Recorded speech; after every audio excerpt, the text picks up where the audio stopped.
Sure. Good evening, everybody. Welcome to the August 11th Rhinebeck Town Board meeting. Would you all please stand for the pledge?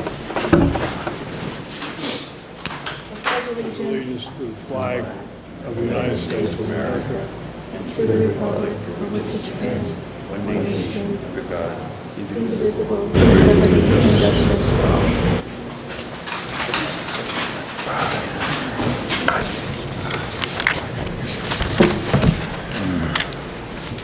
Okay. May I please have a motion? We'd like to approve some prior minutes. May I have a motion to approve prior minutes of July 14th and July 14th regular board meeting and the 28th special board meeting? Motion. And a second? Second.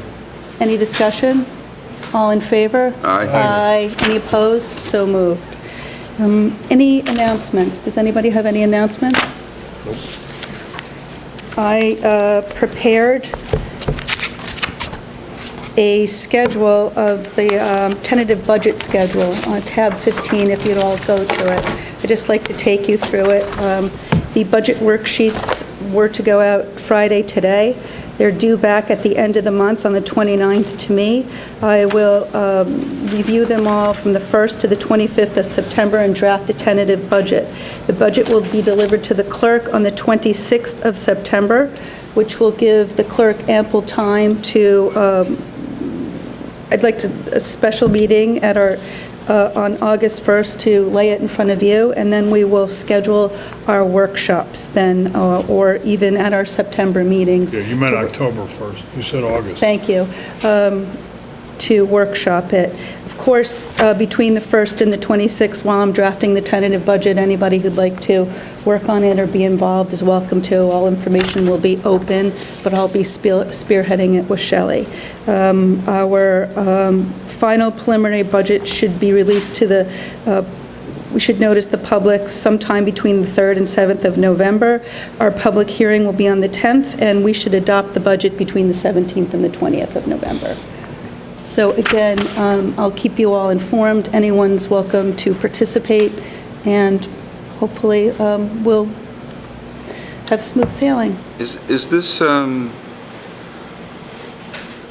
month ahead of the state one, or is this? Pretty close. Because the only reason I ask is I know some departments are going to have trouble with getting the worksheets in time. Yeah, I've given a lot of lag time. So I'm hoping to get started with the departments that get them in earlier, and I realize that we have until September to get them. Any departments like recreation that had a lot of buzz this summer and is going to need time to pull records together can obviously have longer. Okay. Is that your concern? Yeah, Yeah. because we've been working to, I thought, the 20th of September. That's fine. So I'd hope to get a jump on some of the other areas, and that can come. Any further announcements? I'm going to take the meeting out of order tonight. I'm going to skip to resolution number 10, which is 2014-284, introducing local law to be numbered of 2004, a local law amending the Town of Rhinebeck zoning district maps established pursuant to the Town Code, Chapter 125, Article 2, Section 125-16, and amending the boundaries of the mining overlay district. We have John Lyons here to introduce this for us, and thank you, John. Okay, hello. John Lyons, Land Use Council to the Rhinebeck Town Board. You have a packet that's been provided to you by John. You may recall that some months ago it came to the attention of the town board that the boundaries of the mining overlay district on the town zoning map did not conform to the directives about mining in the town comprehensive plan that was passed in 2009. And Chapter 3, task number 58 of the comp plan said that The town should examine and improve regulations in the zoning law concerning mining activities and amend the zoning law to further restrict mining activities to existing active mine sites and to prohibit the placement of new mines within the town. And as presently written, the boundaries of the mining overlay district are more expansive than the active existing mining sites. So what has been developed is a amendment to the town zoning law that is being introduced to you this evening. It makes a simple change to the zoning district map. It's changing the boundary of the mining overlay district to limit mining activities in Rhinebeck to existing active mining sites. And we're defining those existing active mining sites as those sites that have valid permits from the New York State Department of Environmental Conservation, and the district boundaries would conform with the life of mine boundaries that have been established by the DEC.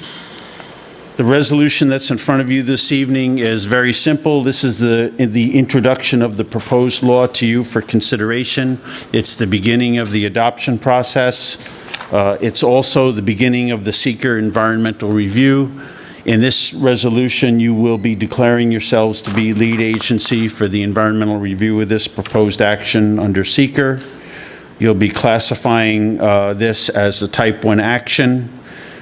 You will also be acknowledging receipt of an environmental assessment form, which has been prepared by the town's planning consultant, Art Brode. John has copies of that. The EAF is not entirely complete at the moment, so this resolution is acknowledging receipt of the document, but not accepting it as complete.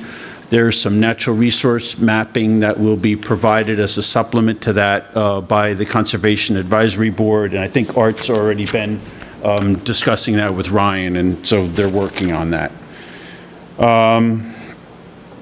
You'll be taking 2 actions this evening as required by the zoning law. You'll be referring this to the planning board for a report and recommendation. You'll also be referring it to the Conservation Advisory Board for a report and recommendation, both of which are required by the zoning law. And that's enough for tonight. You'll just get the process started. Looking ahead, after the reports come in from the Planning Board and the Conservation Advisory Board, you'll be taking further action. Obviously, you'll be completing the environmental review. We'll be referring the draft law to the Dutchess County Planning Department as pursuant to General Municipal Law 239M. You'll be holding a public hearing so that you can get public comment on this. So those steps will be coming in the future as we continue to develop more information on this. Thank you, John. I just have a question. I know we have the chair of the Conservation Advisory Board here and the chair of the Planning Board. We're going to be referring this to you tonight for your review and input. Do you think that you'll need a month to get this back to us, or is there a timeline that you have? No. 30 days from the Planning Board. Ryan, and you're feeling 30? Well,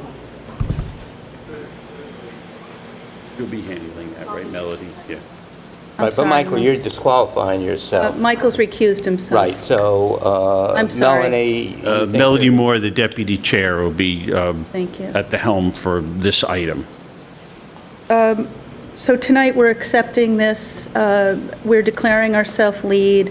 We're going to refer it to the Planning Board and the CAB for review and comments, and this begins the process. We're declaring it as a type 1, and we'll begin SEQR, and I'm assuming that after we get comments back from the Planning Board and the Conservation Advisory Board, we'll have a public comment and proceed. Yep, we'll be taking further action. I can't tell you right now exactly what the timing of the public hearing will be, but that's definitely something that Time in will be September. in the future. Yeah, that sounds reasonable. Okay, great. Does anybody have any questions from the board?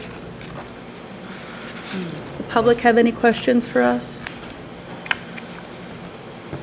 Thank you, John. Okay, great. If there's not any further discussion, all in favor? Aye. Aye. Any opposed? So moved. Thank you. Thank you, John.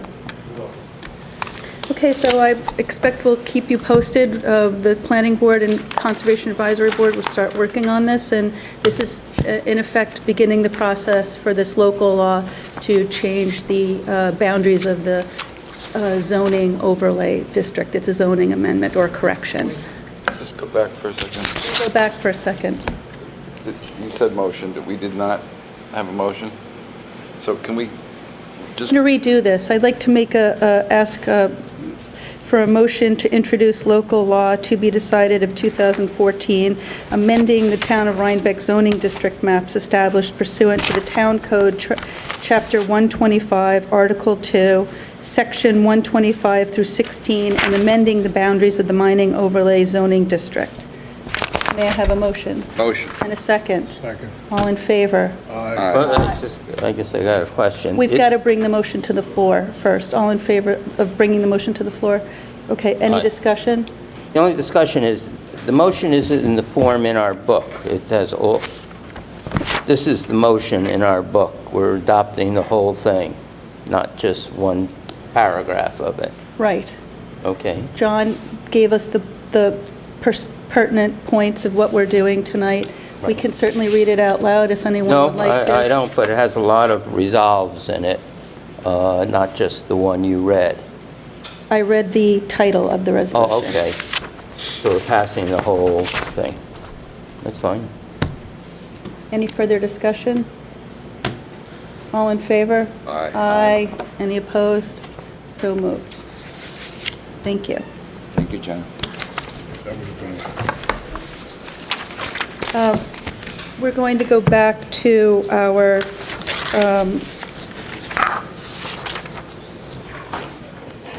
agenda, and we have Dan Miller from the DEC's Hudson River Estuary Program Habitat here to give a presentation on potential research in Rhine Cliff. Hi, Dan. Hi. Thank you, John.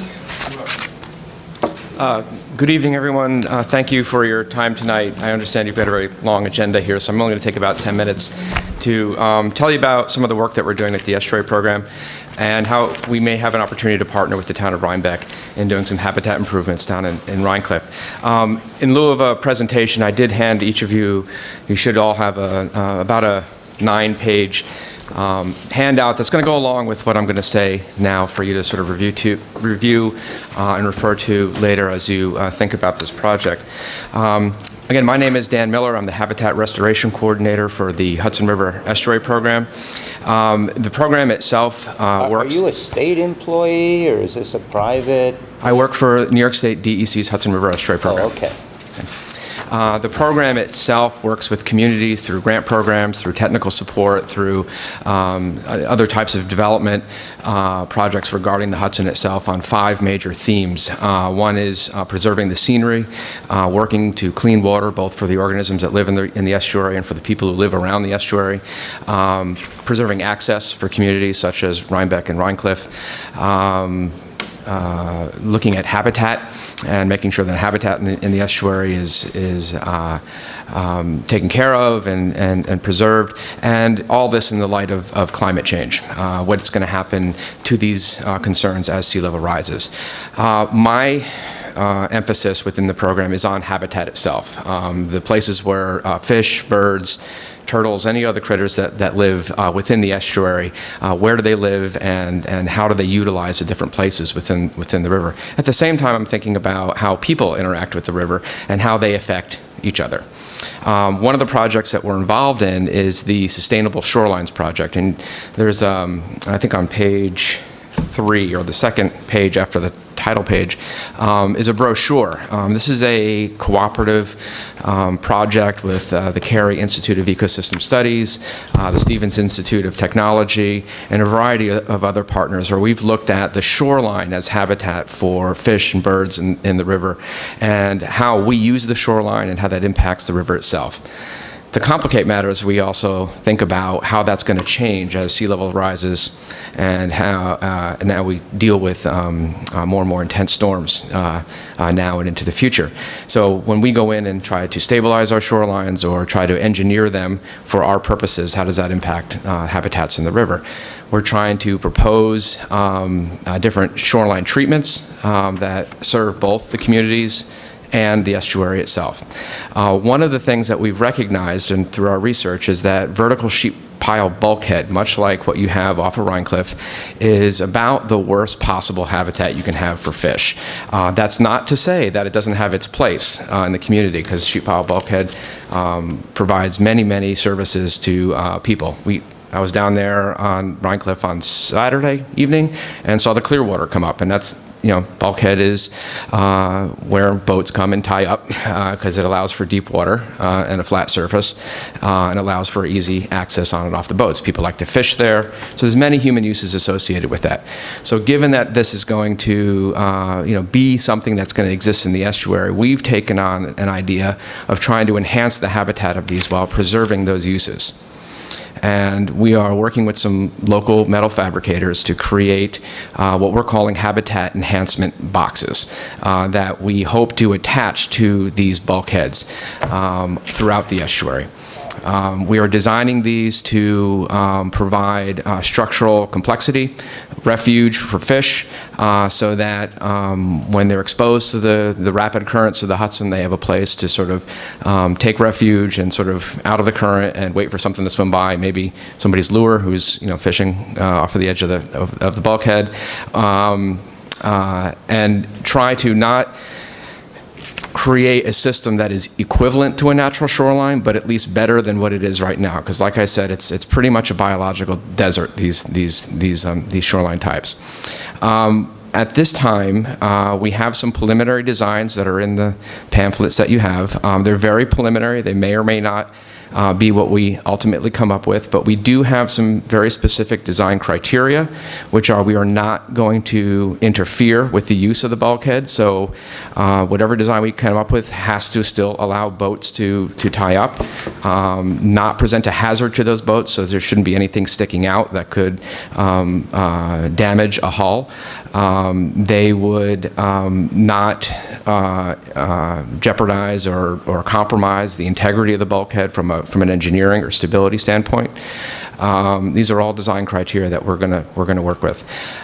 We are working with a local metal fabricator and installer, and hope to have a demonstration site installed early spring 2015. And what we're doing now is we're looking for a willing community to work with us to allow us to invest in the design process and have some sort of agreement, whereas if we come up with something that is reasonable, meets the criteria that we all agree on, would allow us to utilize that site as a demonstration site. So that's my brief introduction into the project for you to consider. And I guess my question to you is, if the board sees fit, I would like to talk about a little direction on who to interact with. We've already been working with the Waterfront Committee, and Patricia Wind, it was arranged for me to be here tonight, and they're well briefed on the project. And so that's it, and I would take any questions about the project itself if you had any. Has this been done before somewhere else?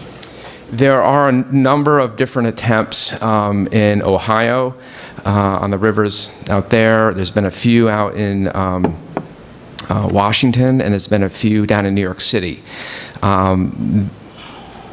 They have had varied success, and none of them have really had the same conditions that we have in the Hudson. The ones in Ohio lack the tidal component, and none of them have the tides driven by ice like we have here in the Hudson. So one of the things we're going to have to do is devise a system that we can pull out in late fall and reinstall in early spring, so that it would not be damaged by the ice. So there's some real engineering challenges with this that we're going to try to work ourselves through. Yeah, the real question for me is, how do you know when it works?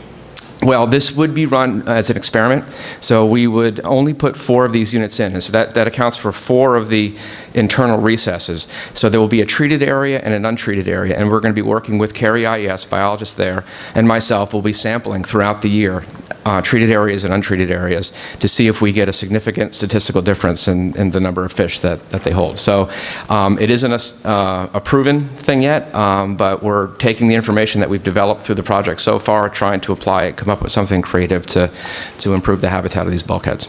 Do we know which species of fish we're looking to attract? We or- expect to attract the community of mostly consumers of predatory fish, which sort of equate with sport fish. So some of the basses, maybe striped bass. The holes that give access into the recesses will be relatively small. So sunfish, probably herrings and those sort of migratory river herring usually don't go and hide in places. They like to run right up the river and find. Now, would fishing interfere with this? Would people fish off the pier? Would that?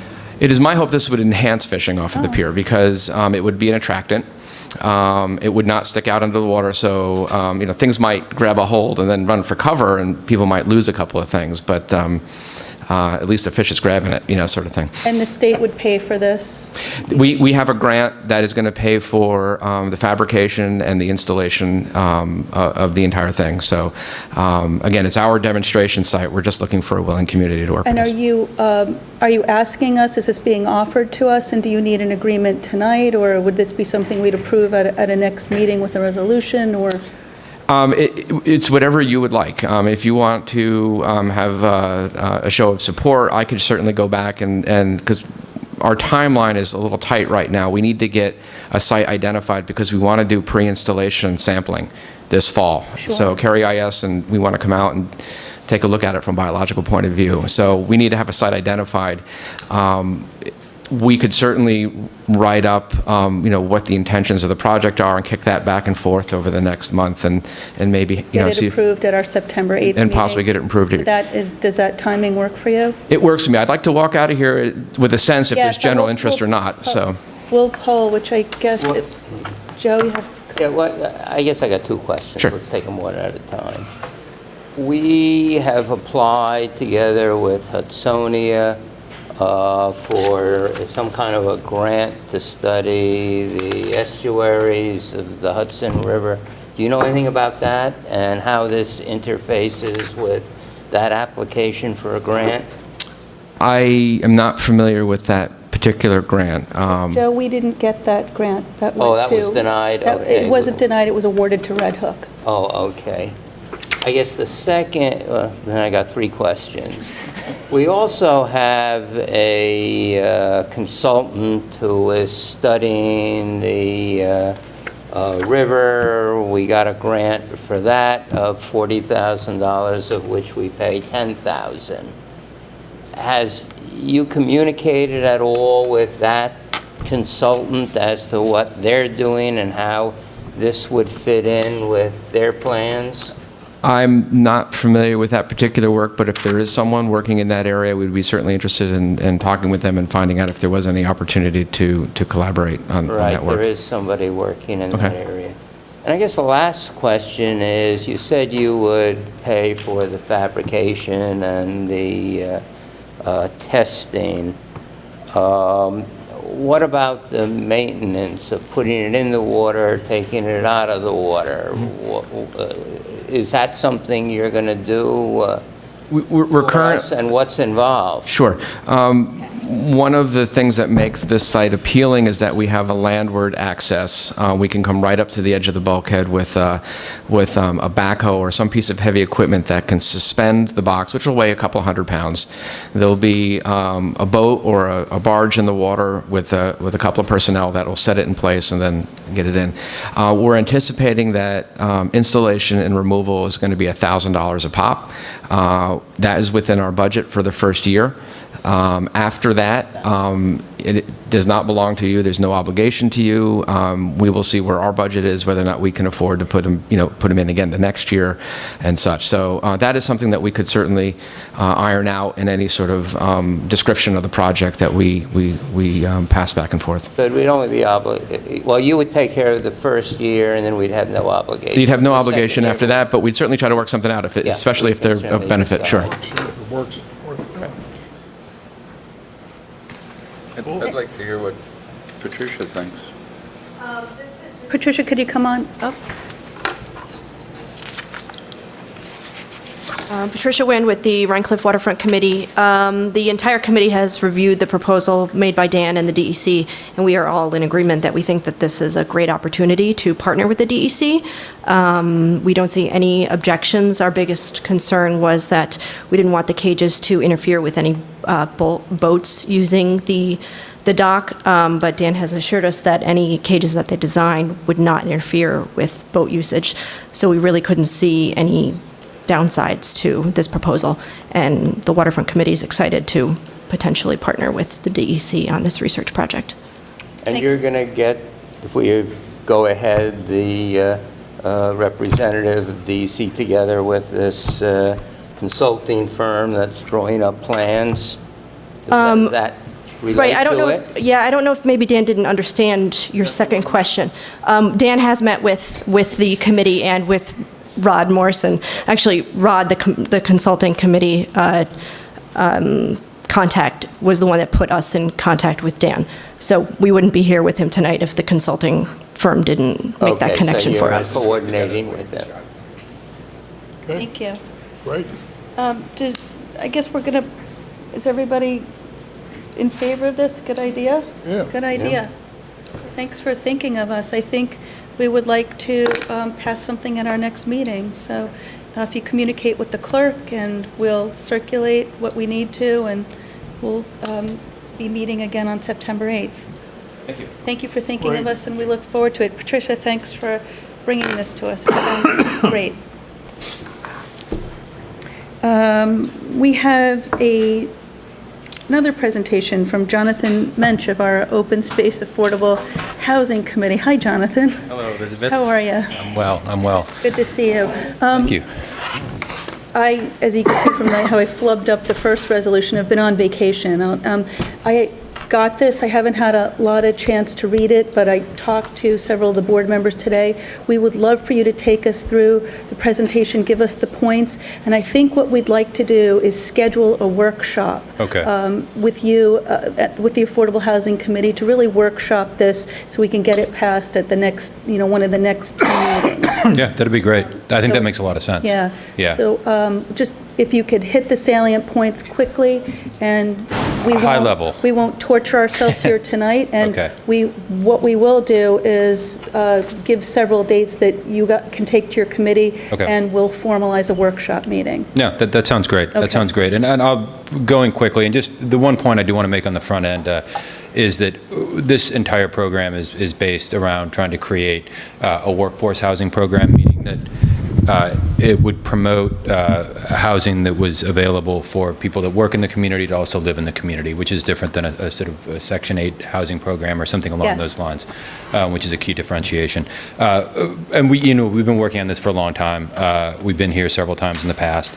The overview, the quick points here in terms of what we are proposing as the program is that, number one, there would be a mandatory construction of affordable housing units in the Village Gateway District and in the active senior housing floating district. The Village Gateway District, it's sometimes called the R6000. That's an area by the hospital, which includes, it's about quarter-acre zoning. Is it in the village? It's in the town, but it's... So this is all town This is all town. property This is that- all town, yeah. And it's the only area in which higher density development is allowed. So sort of between the hospital and the shopping plaza on the other side of it? Yeah, sort of back behind that area.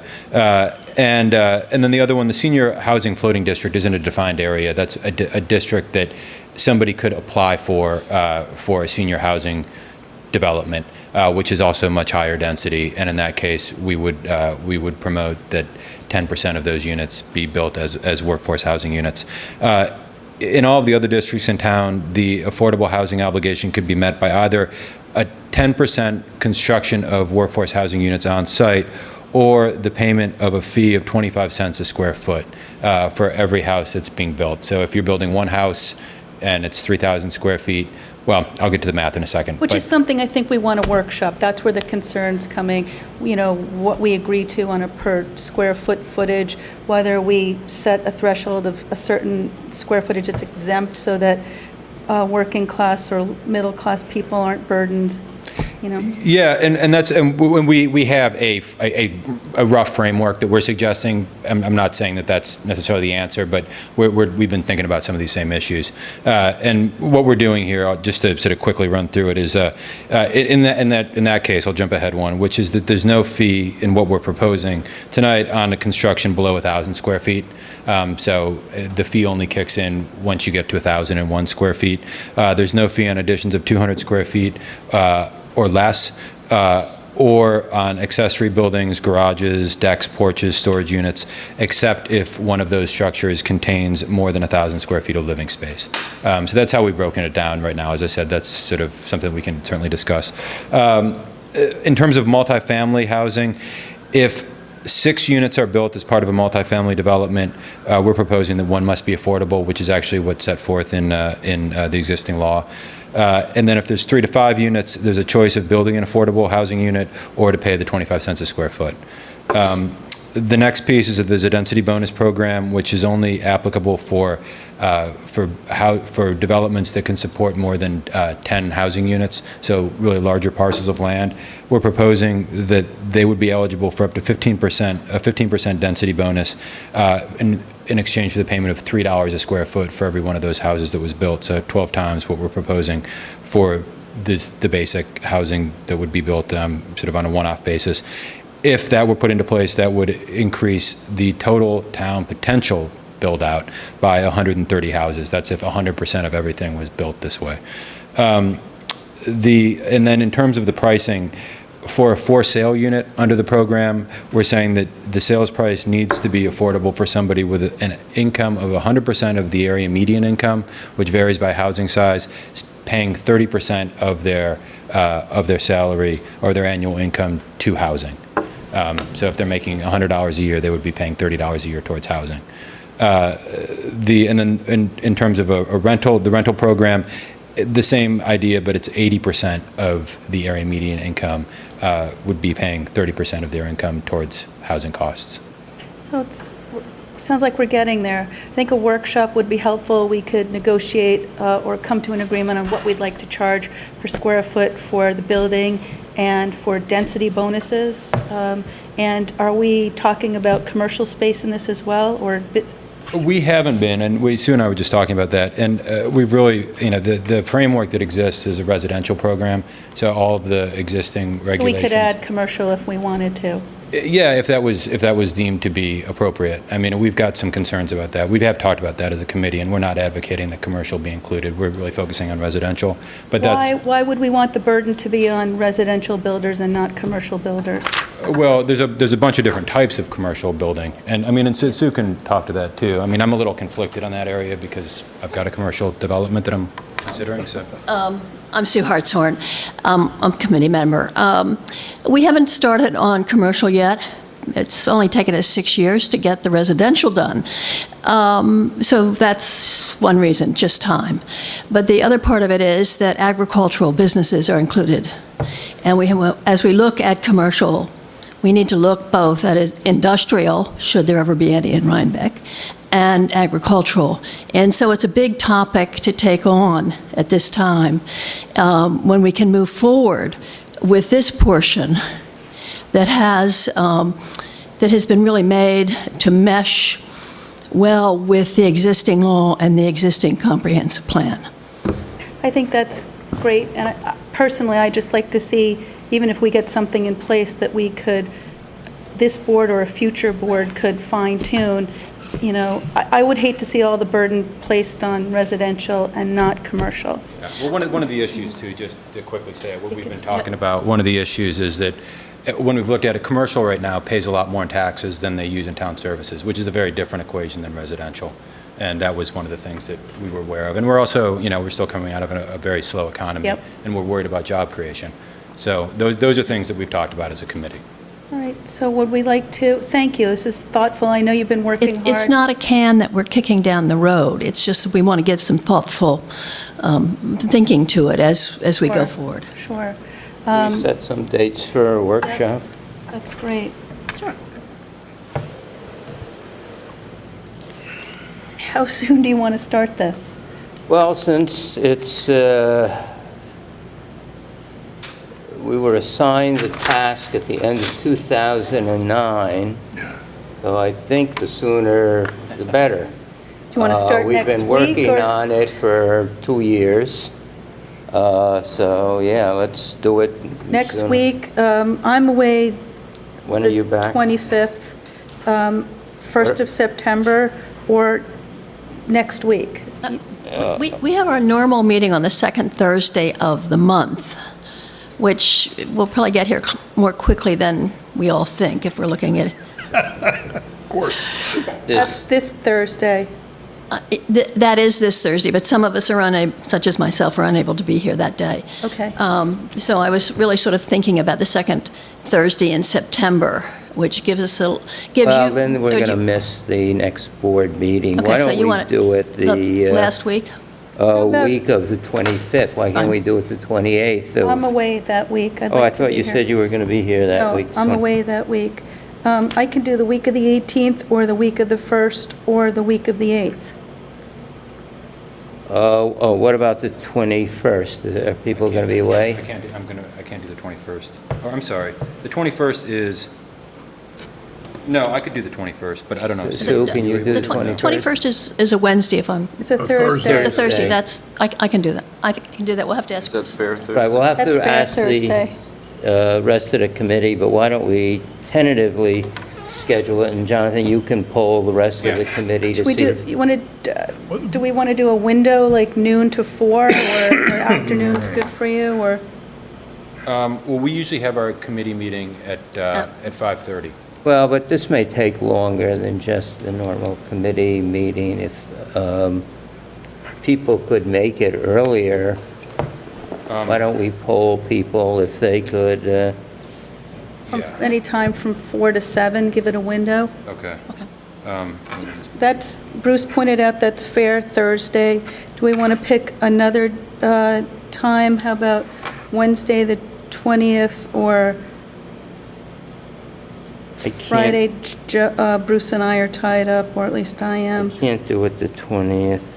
Okay, let's go into the first week of September, too. How about the 3rd or 4th, which is a Wednesday or a Thursday? Why doesn't Jonathan poll the committee with those 3 dates Let me- and see what they want to do?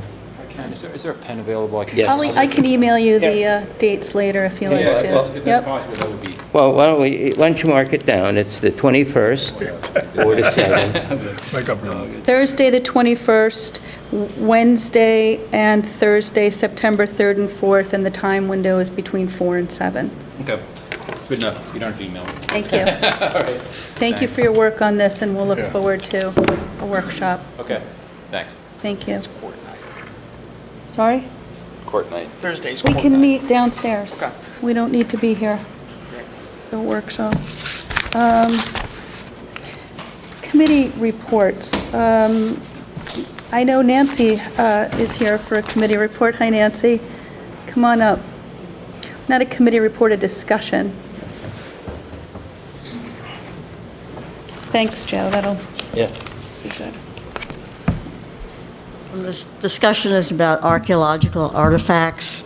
I'm Nancy Kelly, I'm town historian, and it was one of my priorities for this year because the artifacts from the Thompson-Mazzarella Park are currently at Bard College in their lab, and it seems advisable for them to be located in Rhinebeck. So on July 1st, Elizabeth Bruce Washburn and myself met with Christopher Lindner at Bard College to view the artifacts And I sent a report around to the town board members. I hope you all got it, with pictures of the cabinets that they were located in and the type of size that the material takes up. So we felt that they were well cataloged and stored in metal cabinets, but that in the past, artifacts have been removed to other places, not in the town of Rhinebeck, and then we have no control over them. We don't have an opportunity to study them or to have them displayed, and this is a very important archaeological dig that was done in our town, and we have the potential in the future of a civic center here on that same property, and the ability to be able to make displays of the inhabitants that had used the land over the centuries is a very worthwhile thing, I think. So that I've been in contact with the Rhinebeck Historical Society, and you probably are aware that the Rhinebeck early town records are stored in the artifact room that the Historical Society has at the town library, at the Star Library. And so the archivist for the Historical Society feels that it's important that we do have the artifacts there, and would make room for cabinets of the same size to store the artifacts. And then I was in touch with Nancy Herder, who is the person at the state level that is... She's an archaeologist at SHPO. Yes, And so she said that she would be very much in favor of us having the artifacts here in the town, especially if we assure them that they will have, that there would be access to them in case a qualified researcher wanted to study them, and also if we will see that they would be cataloged and the information about them would be available to researchers. I'm just going to interrupt. I spoke to Nancy Herder, too, and she told me that she was not in favor of us moving them, so I'm confused. Nancy said the best place for them is at an accredited college or university or in Albany. I talked with her today, and she said if we send her a proposal, she would be very much in favor of it. We, agreed to this standards for cultural resource investigations and curation of archaeological collections in the state of New York. Nancy sent this to me, so I guess we just need her to sign off on anything that we want to do. I think so. She's, concerned that it be secure storage. You don't want people being able to wander in and wander off with your artifacts. And in this case, the artifact and the archive room is locked, except when the archivist is on duty, and the cases would be locked with a special key. Okay, great. So. Does anybody have any questions or comments? Do we know how much the cases are going to cost? Well, I have looked into it, and the case wasn't too exorbitant. I think I could cover it with my budget, but the freight was kind of close to the cost of the case. So I have not looked into used things that in the past we've dealt with places like Mike's office furniture in Kingston. I haven't had time to look at that. And so the individual cases, I would think, would be around $500 a piece. And that would be new ones. The ones that they have at Bard, So they told me they had gotten from Albany as a hand-me-down, and so they were used ones. I thought there's thousands of these relics. How many are we talking about? They're listed in the report that the town received. I didn't take note of that, but I did send you the pictures of the cabinets, and there are numerous artifacts on each shelf, but it doesn't look overwhelming. Have we seen where Bard is keeping them and how many cabinets they have? Is it a lot? Yeah. They have 4. 4, and then they have soil bags. I'm most concerned that we have a proposal that SHPO and the Office for Historic Preservation and the state signs off on before we do anything. So that's personally what I would like the board to see before we move ahead with this. If you're willing, I would write up a draft for the proposal, and then Elizabeth can look it over. Well, it's a board decision, so, Do we think they're safe at Bard? Is there Yes. any risk no. of it? There's very strong feelings in the community by certain people that the relics should be here. And so that's part of what's going on. The safety thing is, I agree with Elizabeth, we need to have a safe place. But there are very strong feelings about that. So over time, it flares up, and depending on what else goes on.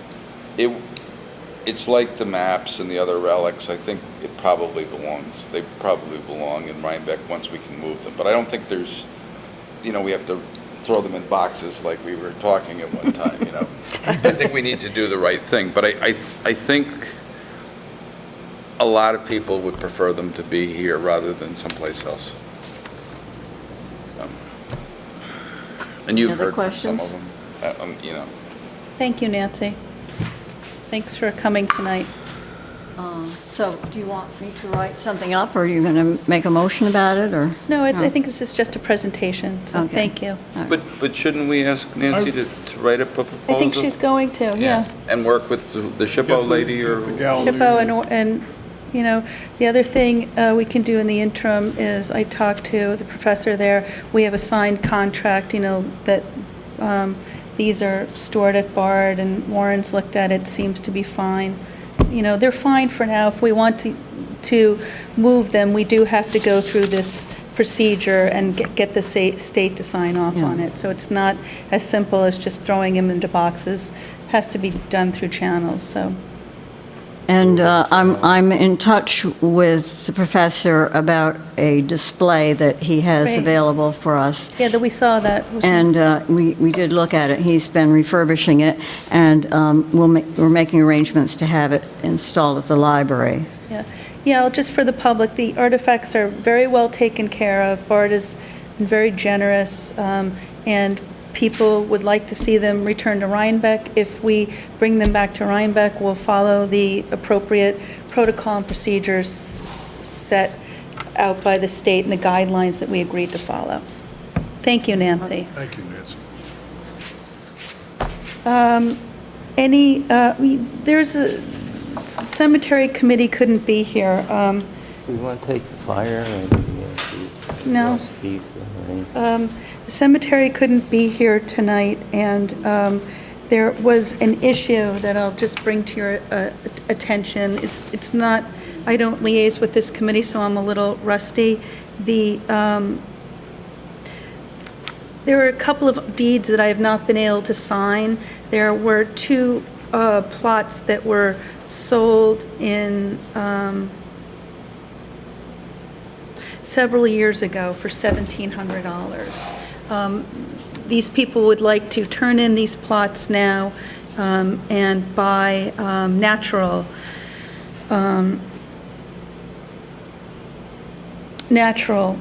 burial ground plots. They bought them for a lower price. Are we in favor of refunding them the purchase price or the current price?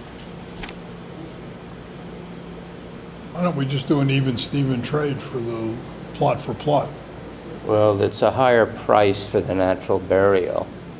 I think that's the... They paid one of the issues. $1,700, and they need to be credited $2,000 now. The town would lose $300. But it's a bigger question than just these two people. You have people who bought plots 20, 30 years ago, and fortunately, they're not using them, but they may want to turn those in, too. And I guess it's really a question, how do we want to handle trades into the natural cemetery? And I think it's a complex issue. I'm not sure how we should handle it. I So, said I'd I'd bring lo- them up because people are waiting to get them done. I don't know either. I agree. I think it is complex. Maybe Should we table this and wait yeah, for the... and think about it for our next meeting? I thought Warren had given us some guidance on selling the plots. You said current market rate, I believe. Yeah, if they could sell it, they would have to sell it at the current market rate. Yeah, and they either sell it to us or they sell it to somebody Right, if they else. sell it to us, it seems like our rules require us to pay market price. Yeah, Well, I don't think we want to be in a position to start buying people's cemetery plots. but And at we the same don't- time, we don't want it to be losing $300 on a trade-in. I understand. I don't remember any advice from Warren on this. Yeah, I think he subject. gave it to us. So- In writing? I don't remember. So, so they paid 17. What do the natural burial plots go for? 26 26. for two. These are a pair. 13 each. So they paid 17 each. Okay, so they're gonna get a refund no matter what. No, maybe a No, total they're of going to pay a 17. difference. They're going to pay more. I think it's a total of 17. But you have people who probably pay $300 for a plot. They if paid you go back. $850 per plot. Plots are currently going for $1,000. Do we credit them $850 that they paid, or do we credit them $1,000? And they're gonna I think pay- they're going more than 1,000. And This the is just new- what Shelley And gave the me. new plots are how much? No, the conventional plots are 1,000. The green burial plots are 1,300 each. So the question is whether they pay 300 apiece or The upgrade of- 450. Well, to upgrade, the natural plots are 1,300 each. Right.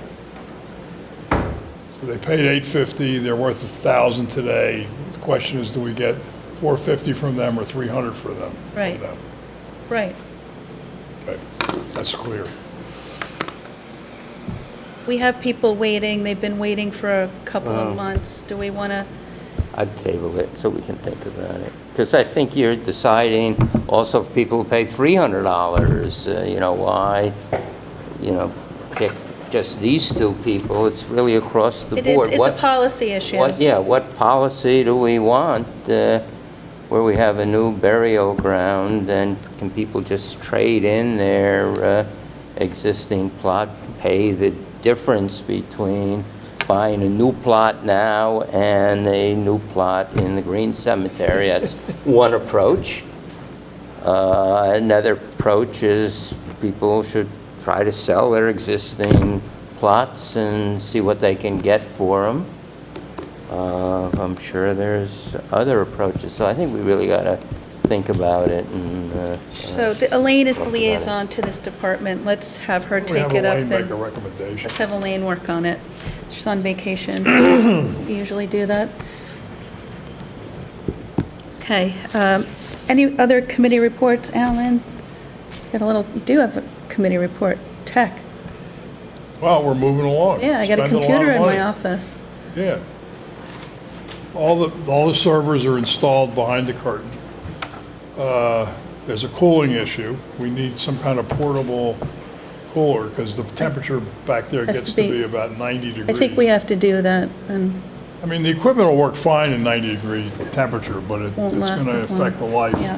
and the reliability, so we ought to spring for some kind of portable cooler. And in the next week, we should start installing workstations. great. Anybody else? It's August. August? It's August, it's quiet. Were you, at one point, there were multiple tablets, 2. and there was something we didn't need two or That was something? Municity. We have them for Municity. Okay. That They was wanted, the original proposal was for us to have 4, and the 4 tablets were covered by the grant from the county. However, we'd have to pay an ongoing monthly fee for connectivity to the cellular network, which was not cheap. And we decided we only needed 2. I mean, the reason I was asking is 'cause we figured out that we dealt with Frontier down at the pool, and they were hitting us with the municipal thing, and we had to do 3 years, and we could cancel it, but we still have to pay, and it was $150 rather than $50 and all this other stuff. Right.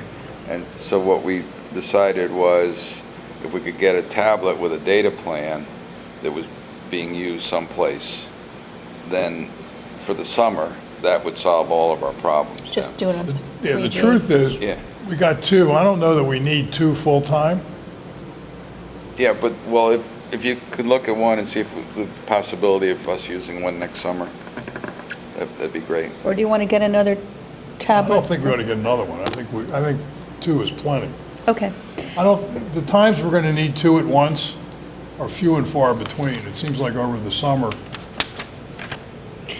why pay, it's Any, a fair amount, I don't remember the numbers, but they were the better part of $100 a month for a data plan for those things. any other committee reports or liaison? Well, let me say this, that reminds me of the discussion. Alan has done us a big favor in figuring out how we can get a reading of our solar power at the transfer station without getting internet service. And if he will periodically go up there to make sure the machine is working and can report to it, I think we've saved 49 times $12. So I do thank Alan for looking at this and having It's nice to get the knowledge, information. Yeah, a lot of Yeah, I mean, it's what it involves is just hooking a computer up to that line, downloading it. and it takes 5 minutes, and you get the report. The gadget that's there basically accumulates data forever. So every time you look at it, you see from the time it was installed, which was 4 years ago or so, to the present moment, how many watt hours it's generated, how many watt hours were used by that building, and also the current readings. And we know it's currently working. And yeah, and you know it's still working. Great, thank you. Anybody else? One more week of camp left? I don't know if I'll make it. You will. You can smell the barn. Let's go on to our other resolutions then. Resolution, we're on tab number 1, 2014-275, approving the preliminary account abstract payables vouchers 874 through 980. There are 78, 981, 82 checks. The amount has been amended to 144,250.66. 141. Motion. Do I have a second? Second. Any discussion? The only thing I wanted to raise, really, 2 things. One, sometimes some of our people go to retail stores to buy things, and they pay sales tax on it. If we could tell these people to bring a tax-exempt certificate, we will save on sales tax, and if the retailer won't honor that, maybe we can get it through our regular supplier. Okay. So if we could avoid that. The other thing is, on our credit card, apparently we only have I think it's a limit of $100, and we've gotten hit with an over-the-limit fee, and if we could raise the authorized line, I think we got them to waive it, but there was a $39 over-the-limit fee. And if we raise the amount to something, because apparently we're putting postage on the credit card, so that brings us over the $100 limit. I don't know if we need a formal resolution, or we can just... Probably I'll talk to Shelley and we'll get it on our Okay, yeah, next. maybe the next meeting we can... Good. Thanks, Joe. And Bruce, if you could ask people to get the sales tax exemption slip before they go buy stuff. Okay. That's the right answer, okay. Right answers. You got to realize, Joe, that there's things like, sometimes we can't do that. Yes, I understand. Like we need toilet paper. I understand, and if the toilet paper vendor won't take our exemption, we have a sheet, we'll just have to buy it. Any further discussion? All in favor? Aye. Any opposed? So moved. Resolution 214-276, approving the preliminary capital abstracts, 5 checks totaling $97,286.14. Do I have a motion Motion. and a second? Second. All in favor? Aye. Any opposed? So moved. Resolution number 3, 2014-277, approving budget transfers and amendments. May I have a motion? Motion. A second? Second. Any discussion? All in favor? Aye. Any opposed? So moved. Resolution 214-279, a new telephone system for Town Hall. May I have a motion? Are we skipping over skipping? 78? Okay, I've got this on the table, I'll go back. May I have a motion Motion. and a second? Second. Which one are we voting on, telephone or solar? Resolution 214-279, tab number 5, new telephone system for Town Hall. Discussion? And what's the cost of this? It is $7,950, plus I'd like to amend this to add $1,200 to move the computer box from downstairs underneath the plumbing to upstairs here on the cage and rewire. We've had 2 failures from plumbing accidents, and I think since we're putting a new system in, if we could relocate the box here, it would be the time to do it. So it's... Seems reasonable. Do we have money in the budget for We this? have, let's call it 36.6, and our capital project's 39, which is our town hall equipment budget. 36,000. 36,000. So this will be under $10,000. I'd like to take it from there, and Do it. I think we, all in favor? Aye. Aye. Any opposed? So moved. Let's go back now to item number 4, Resolution 214-278, adopting the Unified Solar Permit and authorizing consolidated funding application. This is tab number 4. May I have a motion? Motion. And a Second. second. Any discussion? Well, I just wanted to know on this, have we run this by whoever issues solar permits? Does this give them enough information that we have on our current applications? I think we ought to run it by... I believe it does, and I'll talk to the zoning administrator. Okay, I have no problem with it if he has no problem with it, but I think we got to ask.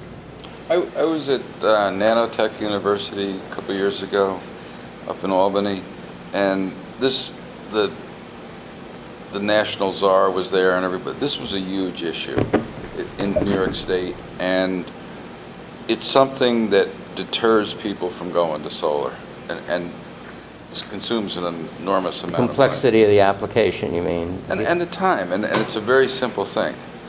And so I'm all for this. I am too. And I would say we approve it and amend anything we need to based on whatever the CEO says. I think everybody's fine with it. Okay. So all in favor? Aye. Aye.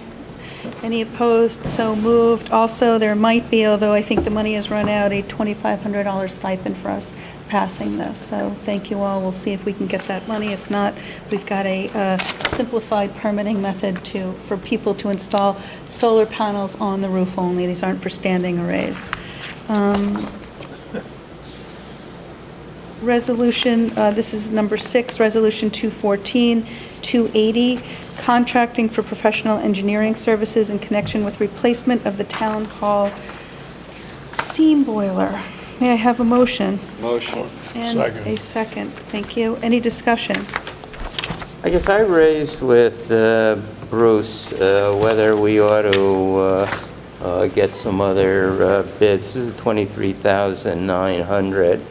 It doesn't have anything to do, I believe, with asbestos and removal. It's just what boiler do we get and what kind of contraptions we hook up with. And $23,900 to me seems like a money. It may be a fair price, but it is significant. And I think when we've discussed engineering projects, we decided that if it's a significant amount of money, we will ask a number of people for a price. So, and I don't know if this will interfere with the time limit. It seems that we know what we have to do, which is remove the asbestos from the furnace room. That can proceed.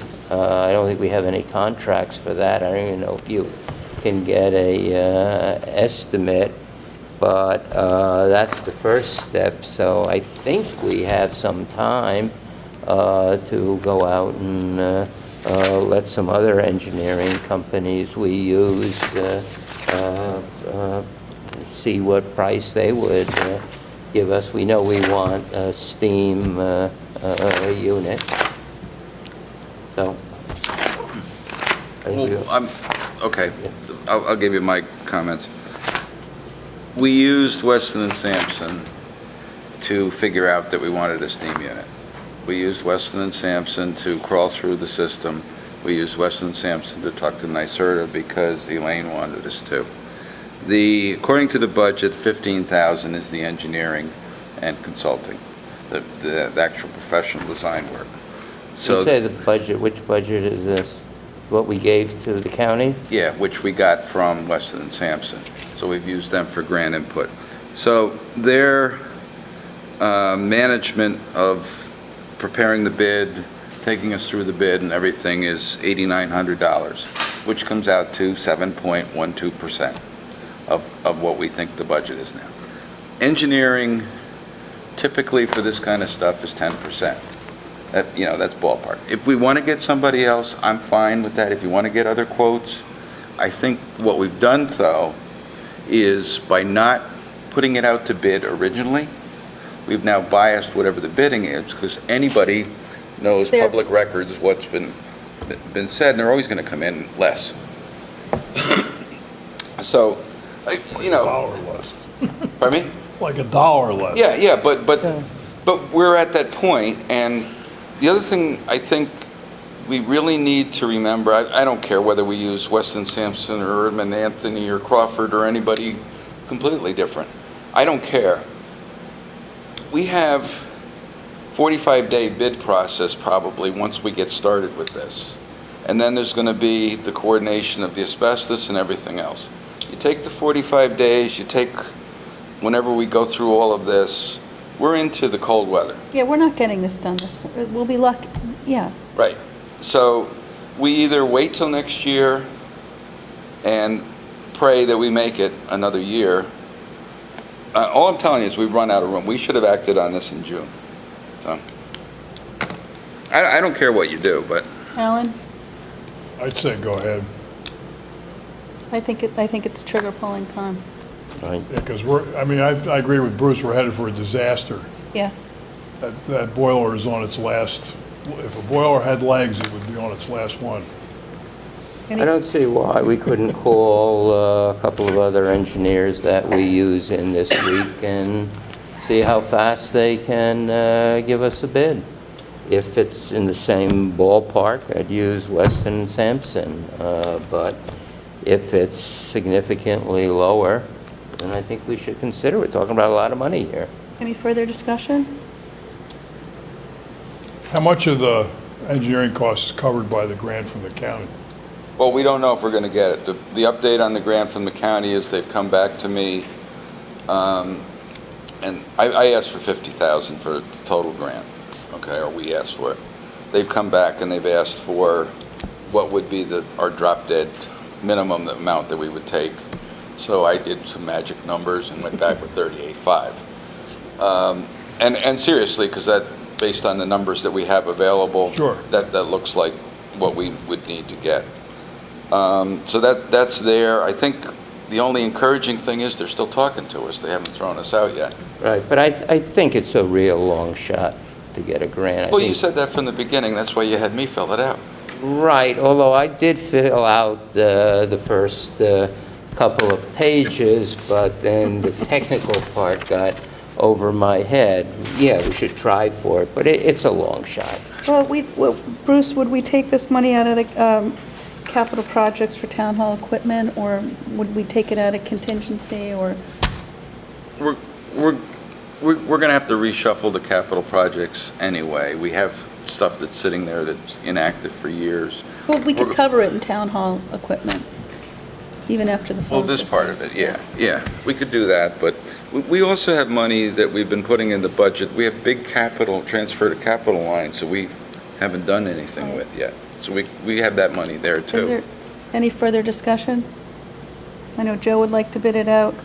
Yeah, I think we Says go. should talk. To me, it's a lot of money, and I don't think a furnace is that expensive. Okay, thank you. Any further Well, discussion? When they were here, they gave us off the top of their head, cost estimate for the whole thing. And do you remember the number? In the twos, wasn't it? Around 200 and 230? 230. Now, that included the asbestos removal. No, No, it didn't. no, No, it didn't. just the That was the boiler. system. And I think what Bruce says is accurate, that, having 10% or less of the cost be the engineering cost is a reasonable. 260, was it? I don't know. Okay. All in favor? All right. Aye. Any opposed? Opposed? So moved. I think we're on, I sit here in the winter with my parka on. thank you, Bruce. Number 7, Resolution 214-281, acceptance of the 215 highway material bids. May I have a motion? Motion. And a second. Second. This is our boilerplate. Kathy Kinsella went out to bid for the materials, and she's asking us to approve it. Any discussion? All in favor? Aye. Aye. Any opposed? So moved. Resolution 214-282. It's approving our fire contract with the Village of Rhinebeck for 2014, and I unfortunately have to ask that we hold this over. We need to set a public hearing. We had a procedural snafu. I think this, with limitations to noticing, the earliest that John could get this clearly noticed would be the 25th. So the first week in September, or at our town board meeting in the 8th. John, is that right, that that's the first time we could have the public meeting? Well, that's not the first time, but I think With that- breathing room and giving ourselves, in case it doesn't get noticed or in the paper, with safety. My own view is we ought to move this. We've already lost the mayor, we lost the member of it. The longer you hold this thing out, the more chances I spoke to the mayor today and let him know about our procedural snafu. If you want to do it the week of the 25th while I'm away, go ahead. I'd love to be here, but that's for the board to decide. Well, they're going to approve it tomorrow night.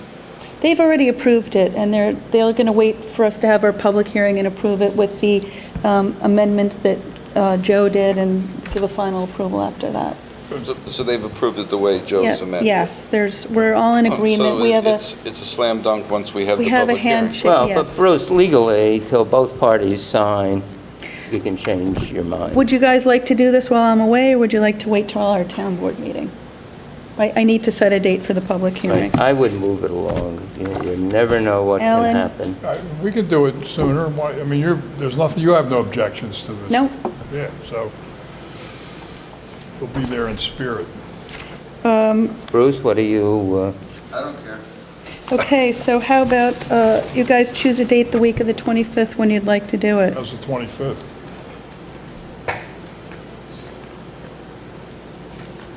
Does that work? Is that an early? we're just looking? Fine. We want to do like 7, Yeah. Why don't we do it regular time, 6:45? 6:45, special town board meeting. That'll be, It's a public, hopefully that'll be it's the not only a thing. special town board meeting, it's a public hearing. Public hearing. For our fire And we contract. can vote right after the hearing. Be both. 'Cause And you wanna you're right. vote on it. We want to vote on it. So it's a special board meeting. We're talking about the 25th?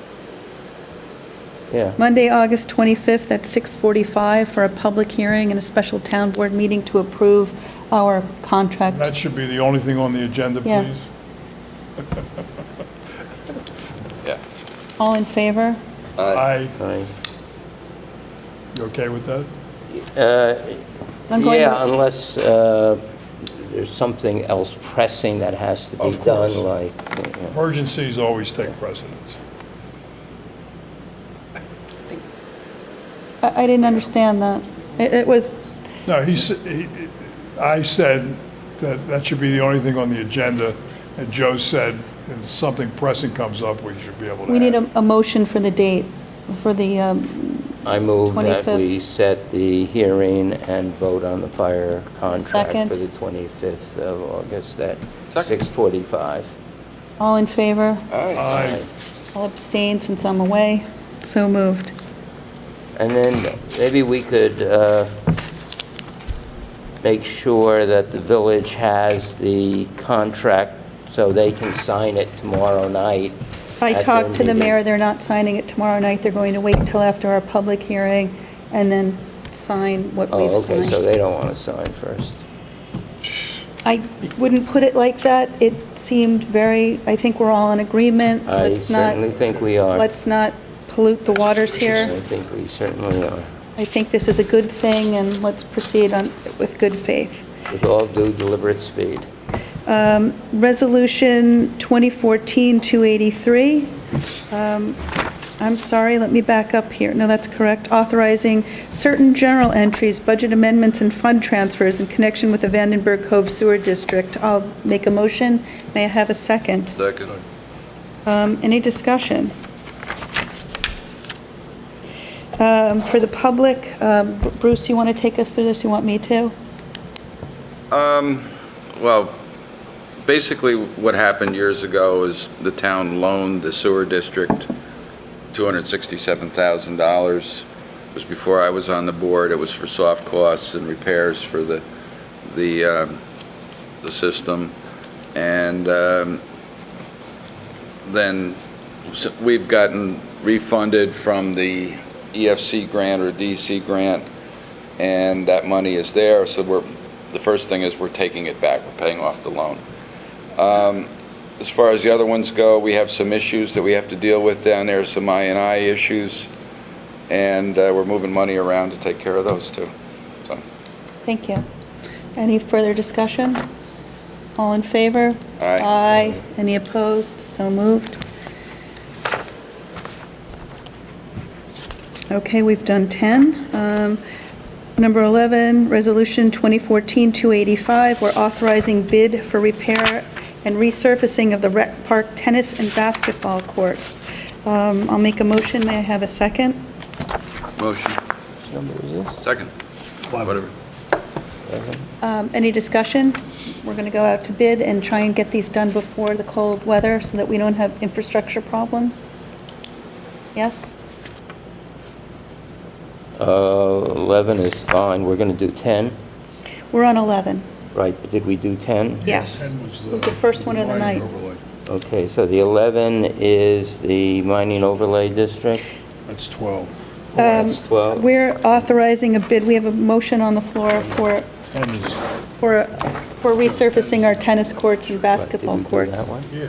You voted on that? No, we did. Oh, okay, we didn't vote on 10. Oh, no, we did. We voted on 10? Yes, John Lyons presented it. It's voted on. We passed it. No, this is different. This is, I thought, okay, yes, okay. And then 12 is the I map. understand. Then 12 is the map. That was confusing me. Okay. Any further discussion? All in favor? Aye. Any opposed? So moved. You're getting the documents checked by Yeah. Warren, right? We just voted on the Otherwise, we get, by the way. Tab number 12, we have a resolution 2014-286 approving preparation of mining overlay district map. I'll make a motion. May I have a second? Second.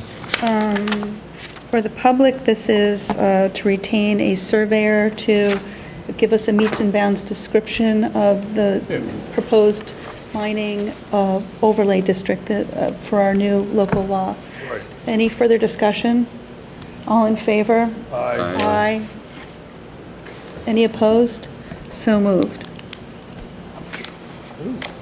Resolution 2014-287, tab 13, approving contract with Weston and Sampson to conduct smoke testing for the Vandenberg Cove sewer system.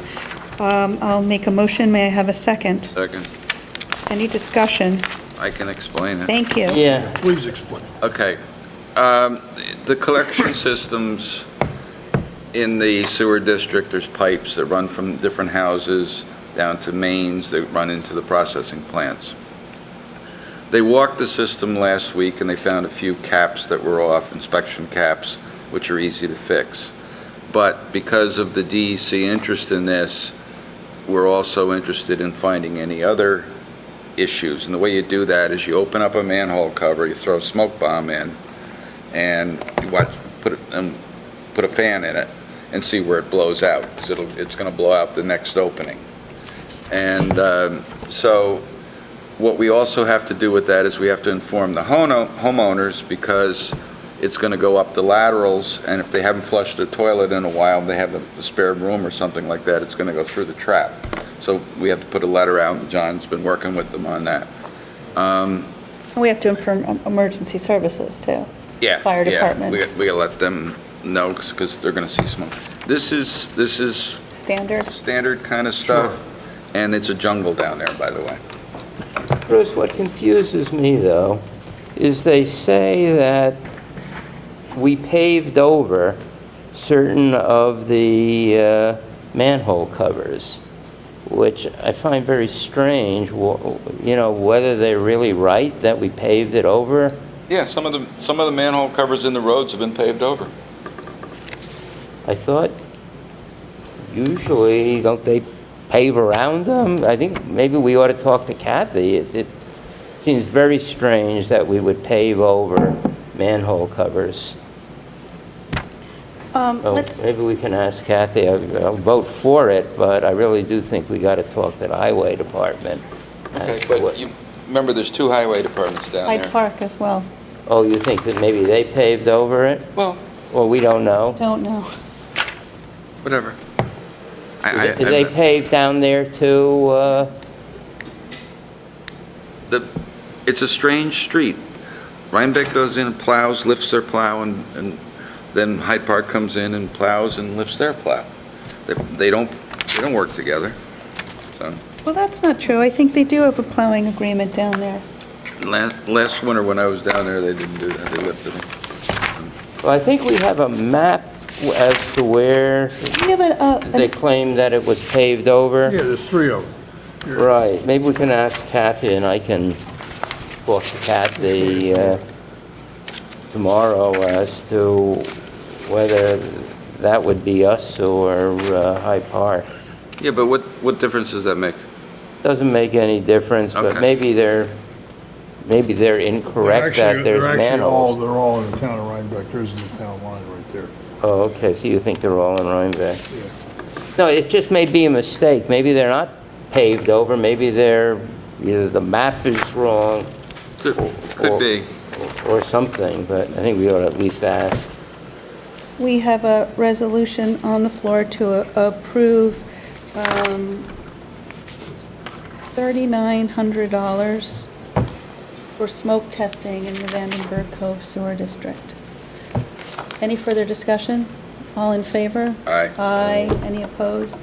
So moved. And I'll speak to Kathy about whether we really paved over. I think our last resolution of the night is 2014-288. It's a consideration of a rec camp refund request. May I have a motion? Motion. And a second. Second. For discussion, someone whose child was unable to attend 9 out of 10 days of camp for medical reasons is requesting a refund, which would be $297 minus the processing fee. Our refund policy states that in rare cases, a participant may encounter an unforeseeable and unavoidable situation that they feel may warrant a refund of fees. These situations will be reviewed on an individual basis by the town board. So I think this is one of these situations.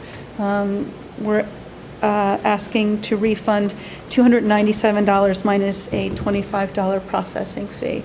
Is there any further discussion? All in favor? Bruce, well, let me ask Bruce, what do you recommend here, running rec? Over the years, it was 6 of one, half a dozen of the other. So this sounds like there's a medical reason. Yeah. So we are voting to refund the money. All in favor? Aye. Any opposed? So moved. We have a couple of discussion items. Town Hall Security Safeco. A while ago, we got a bid from Safeco, which was all at prevailing wage, to install security cameras and buzzers at the handicapped accessible door in the back. This is something that our insurance company has pretty much mandated that we do for safety, violence in the workplace. Are we going to proceed with this? Are we going to try and do it ourselves?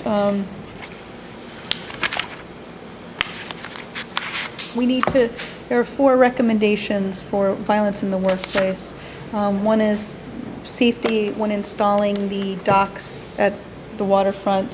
2 is ventilation in the pool area, you know. where Fans in. Fan is in? Yeah, we installed that. Check, that's off the list. The dock is good with the Bobby's equipment. This is another one, and the other one is Kathy hiring part-time workers as flaggers. So this is on our plate. I think we either have to we don't have to decide this tonight, but it's something we'd have to push along. I'd like it if someone could take it up as a project. You know, if we don't want to do prevailing wage, we have to have our maintenance department install it. My concern is this back door is often open. We have smokers who go out. It's not shut. So are we going to be installing a buzzer, but they're going to leave the door open? I think we have to make sure is that it a everybody wasted knows money? that we're locking that door, we're locking the side door. This is a policy change. We're going to have to inform the public, inform the employees that it's mandatory to keep them locked. Only the front door is the entrance. It's a big cultural change, but it's been recommended for safety for everybody in Town Hall. And then we install a buzzer and a camera in the back. So I'll take the initiative of writing the letter and circulating it. So we have to lock the side door also? Yep. We're going to have a camera on the side doors? Well, we haven't decided. That they really want they've asked for a camera on all doors, but especially on that for buzzing people in. Nice also to have a sign, if they're all going to go in and out the front, that says no smoking within so many feet of the building. So we got 1, 2, 3, and 4. Okay. 4 cameras. I think we should bid this. I think it should be prevailing wage. I don't think Bobby's going to do it. He's going to get Hanson or somebody else to do it.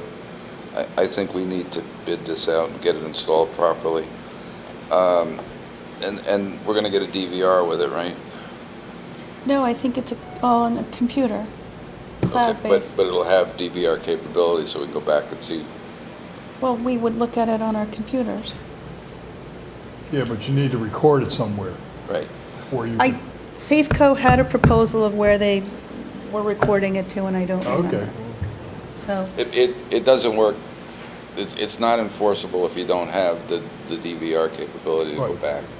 So we need to do that. I'm for putting it out to bid myself. okay. I will write the letter about locking, keeping that door, the downstairs door, and the side door locked at all times. Only the front entrance will be used, and we'll proceed with bidding out what the insurance company has recommended in terms of cameras Okay. and buzzers. I guess I don't have a problem with the back door if it'll be enforced. I just hate to see this place become a fortress, and we just have one Yeah, but- entrance. Back door doesn't get used by the public. No, it does.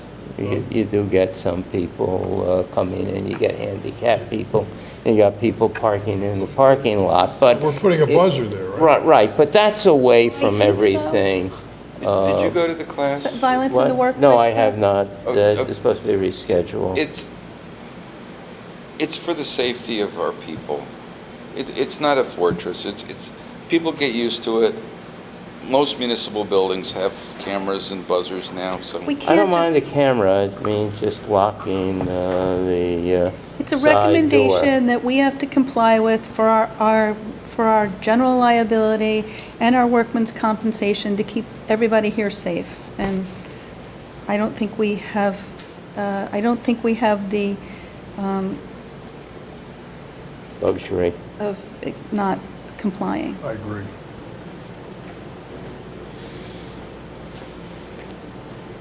So we're talking about cameras for, I've sent out the recommendations, I'll send it out Yeah. again. I don't remember if it's just here or Should be all on over. And I'll send you the email. It's Another not much job more for John, expensive. to buzz people in. Okay, one Yeah, but you other, can keep people out, too. one other, tab 17, we are potentially, well, we have put in an application with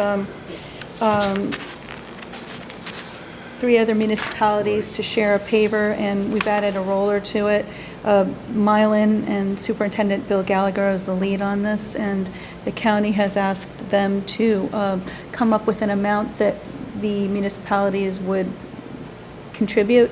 They're asking for $15,000 per municipality to buy the $200,000 paving machine with a roller, and are we inclined to contribute $15,000?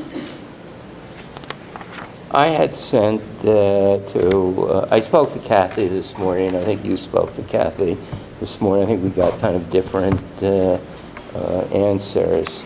I had asked Kathy who had a trailer to move this equipment from town to town. She didn't know. She thought maybe our trailer might be able to do it, but it hasn't been measured. I asked about storage, and she wasn't sure who would store it. I asked about the 15,000, whether that was the county's suggestion or that's what Bill Gallagher thought. She didn't know. And she suggested I send an email to Gallagher and ask him those questions, which I did, and the response was, we're having a meeting Wednesday night. Would you like to attend? So I think either Kathy or I'll go, or anybody else who wants to go, so we can find out more. It may be that the 15,000 each town Bill suggested really is his, and maybe it can be less. It sounds like we'll have to put something in if we want to do it, but I do want to make sure that we're able to transport this equipment. Well, it has to be transported to the job anyway. I mean, you can't, even if it was just one town, you can't use it You're not going to roll a roller through the town streets to get to a Right, and highway I'm more somewhere. worried about the paver, and Pavers. you're right, probably each town would have to Double check. move it unless it's going to one job site in a town, and say Pine Plains had Why don't the... why don't we ask Kathy to go to the meeting and Okay, let us and know? report, and presumably we can act on this Your special meeting. on Monday, right? We have the meeting that Alan doesn't want to add anything to. Oh, we but, could add that. Kathy is, Okay. I think it makes sense to do it, but I think we need these questions Maybe we can answered. do less. I'd like to go, trailer would be part of the deal because it, no, there is a trailer. I believe one in Mylan and maybe Pine Plains has one, and Mylan has said that they could. Right, but it's not part of the deal. It's not part of the but deal. if they transport the paver here with the trailer, how are we going to transport it to a job site? All of this has to be worked out in an intermunicipal agreement. Yes, there you go. So I would like to make a motion that we go into executive session to discuss a personnel issue relating to a specific person, and we will be coming out to take an action. May I have a second? Second. All in favor? Aye. Aye, so moved. We'll be back. It's a wage issue. Thanks. Do I need a motion to come back in, or? Motion to come back in, please. Second. I'd like to propose a stipend for an employee at our pool cashier equaling $1.96 an hour for hours worked. $1.65 an hour for hours worked. May I have a second? Second. Or I guess we was all in favor? Aye. Aye. So moved. So I will direct Shelley to do that. Thank you. I think there's, Mrs. Butler, you waited so patiently. I didn't know you wanted to speak. Any comment from the public? Would you come on up? I know I haven't been to many meetings, but We're grateful to see you. How are I feel you? this is very important. Okay. I'm in support of an older person accepting tickets for the pool or money for the pool or whatever. And I would like to say that the person who is there now does a very good job. I also would like to request, since I love the pool and have gone there since I've moved here, the dressing room is in dire need of work. The showers look like they were partially fixed. The roof isn't fixed. Nothing looks really well in the dressing room, at least the women's room. And I would request that that be given attention, made better. Thank you. Okay? Yes, thank you for coming. All right. We'll take a look at it. We know that we need a little refurbishing down there. And thank you for your support of the cashiers at our pool. Okay, thank you. Thanks for coming. Thank You're you. welcome. Any further comment? I'd like to make a motion to adjourn. Second. All in favor? Aye. So moved. Thank you.